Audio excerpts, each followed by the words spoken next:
Dobro. History. Archive. December 21st, 1988, Pan Am Flight 103 just falls out of the sky over a small town in Scotland. Now, this wasn't some tragic accident. No, this was a meticulously planned act of terror, an event that would change the way we fly forever. The real question is, how on earth do you solve a crime when the evidence is scattered across nearly 850 square miles? Well, that's what we're going to dive into, the incredibly complex story behind the Lockerbie bombing. The final number is just staggering. 270 lives lost. Think about that. 259 people on the plane, passengers and crew. But what's often forgotten, and is just so tragic, is the 11 people on the ground. They were just at home, on a normal winter evening in the small town of Lockerbie when this horror literally fell from the sky. And if you really want to feel the human cost of this, just listen to this quote. It's from the Chancellor of Syracuse University, and he's talking about the 35 students from his university who were on that flight. They were coming home for the holidays after a semester abroad. Just kids, really. Risk takers, dreamers, planners, leaders. Their loss was just a profound blow. An entire generation of potential just gone in an instant. All right, so let's set the scene. It's December 21st, 1988. We're looking at Pan Am Flight 103, a big Boeing 747, famously nicknamed the Clipper Maid of the Seas. It's getting ready for that long transatlantic trip from London to New York, and for everyone on board, this was supposed to be a totally routine flight. Just get home in time for the holidays. And when you look at who was on board, it's pretty remarkable. People from 21 different countries were on that plane. It was a real cross-section of the world. And here's a small detail that ends up being huge. The flight was running 25 minutes late. A tiny, everyday delay, right? But that small delay would tragically determine the exact spot where the bomb went off, sealing the fate of the people living right below. So the plane takes off, and just 37 minutes into the flight, while cruising at 31,000 feet, it just vanishes from air traffic control's radar screens. Poof, gone. There was no warning, no mayday call. The cockpit voice recorder, it captured just this one faint crunching sound, the sound of the plane's metal frame starting to tear apart, and then silence. So what could do that to a 747?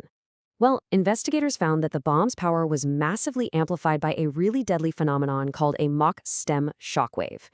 Basically, imagine the initial explosion happening inside a metal box, the cargo hold. The shockwave hits the plane's skin, bounces off, and then combines with the original wave. The result? A new, way more powerful shockwave that multiplied the destructive force. It turned a small blast into a catastrophic one. And this whole process was terrifyingly fast. I mean, we're talking 3 seconds. That's all it took. In just 3 seconds, the plane was completely doomed. That shockwave didn't just punch a hole. It sent these fractures spiderwebbing across the plane's skin, basically unzipping it along the rivet lines. And then the entire nose cone, cockpit, and all just peeled back and ripped right off.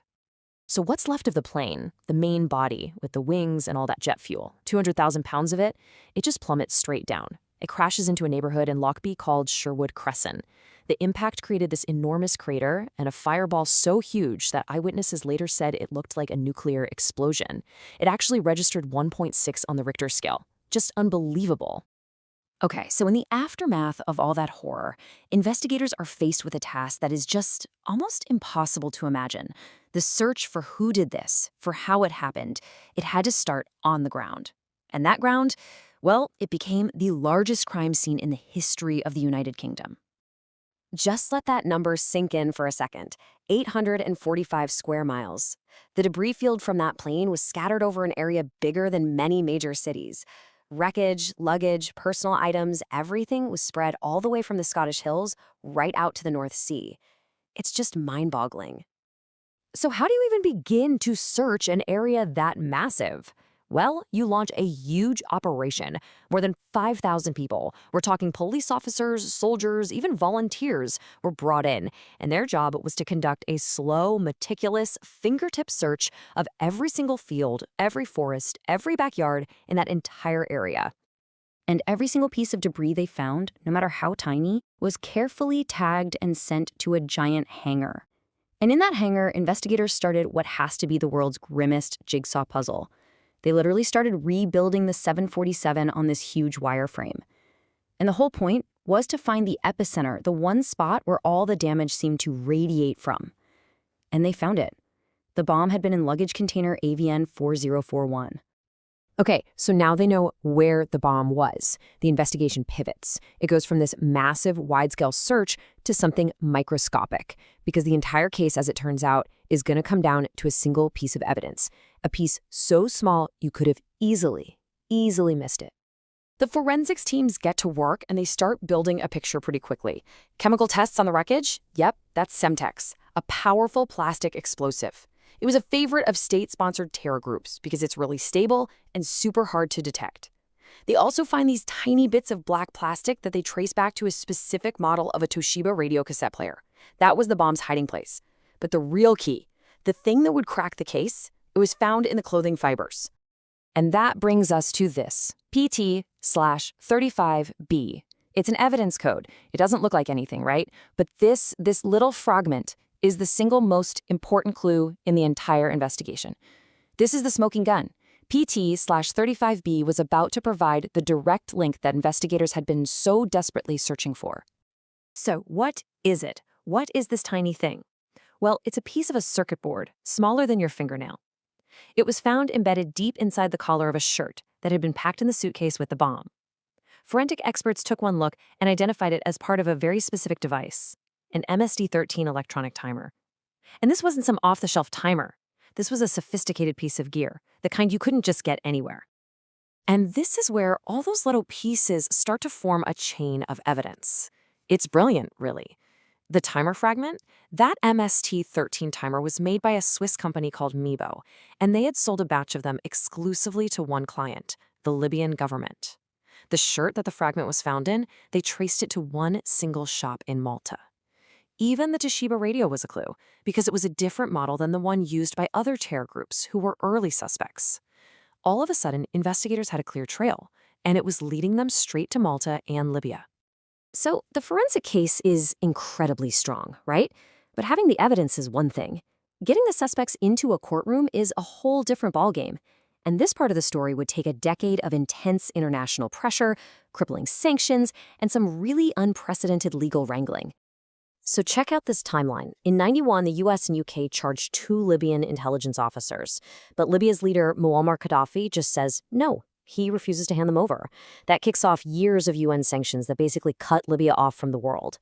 The stalemate lasts until 1999, when Nelson Mandela, of all people, helps broker a deal. And the solution they come up with is wild.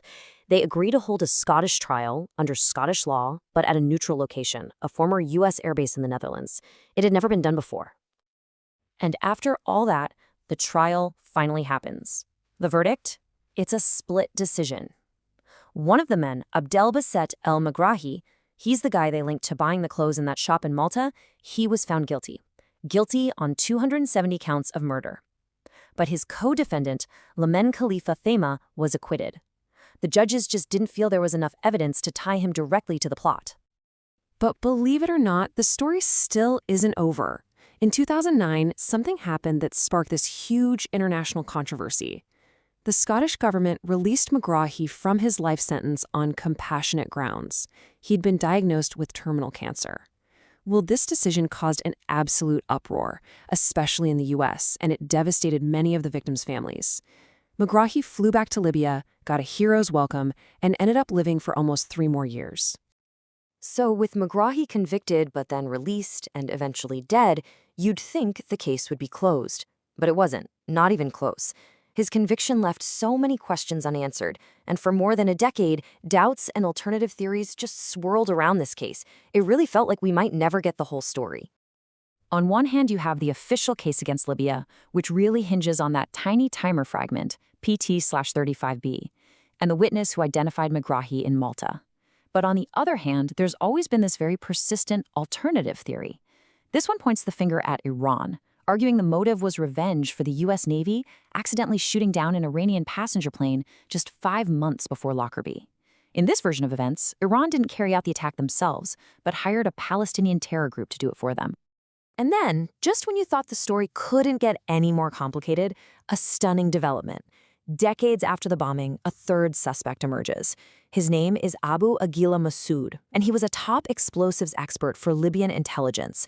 In December 2022, he was extradited to the United States. And the reason why is just jaw-dropping.